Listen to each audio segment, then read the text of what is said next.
Hello everyone, it's Peter here with GoodyReader.com. On the right, we have the Kindle Oasis 2, the 2017 model. On the left, we have the Kobo Aura 1.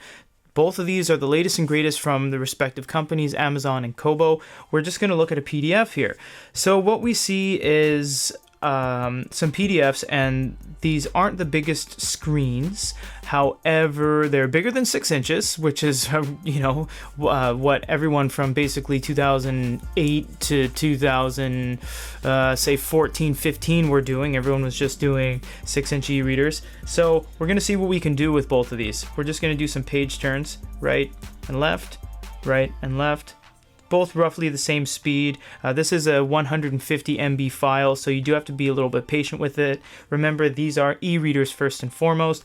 Everything else comes second, experimental browsers, PDFs, what have you. So on the Kindle here, what we're going to start with is pinch and zoom. Now, neither of these you can pinch and zoom very fluidly. They're kind of choppy, but the beauty of this is that once you let go, it takes a second. Takes a few seconds, maybe even 5 seconds, or 6. This is real though. This is that's how long it takes. So about 6 seconds on here to actually render the final image. But the great thing about Kindle is you can pinch and zoom and then immediately start moving it around with your finger. And then there's a mini map up here. That's really cool because on the Kobo you can't pinch and zoom and then move the page around with your finger. You have to let go, let it render, kind of thinks about what you're trying to do for a second.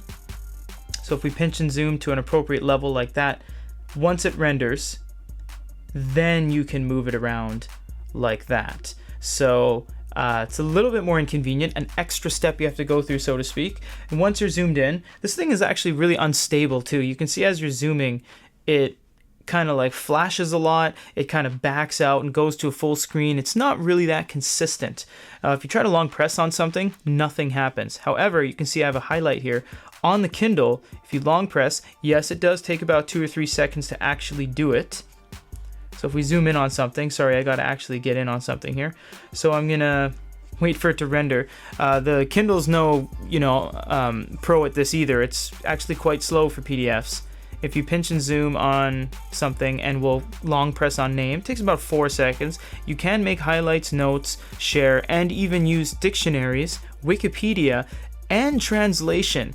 That's really cool because there aren't really that many e-readers out there that can have a side-loaded PDF from downloaded or purchased from anywhere and have all of the same functionality you have on pretty much any ebook. That's really cool. Not a lot of e-readers do that. You can double tap on both of these to draw back out to the main page. There isn't much else you can do with either of these.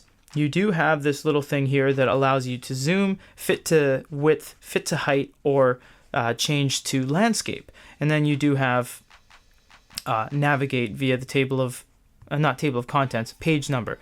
That's pretty much it. You can't really do anything else with these.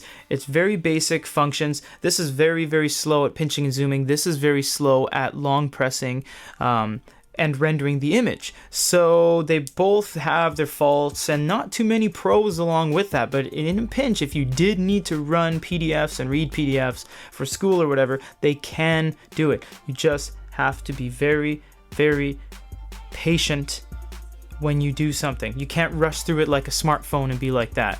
You have to be very patient. Things have to slowly render. You see the Kobo still doing that as I'm yammering away here. But the Kindle does have more functionality on a PDF. If you guys have any other questions, comments, or concerns, let us know. For GoodyReader.com, this is Peter, everyone. Have a great day.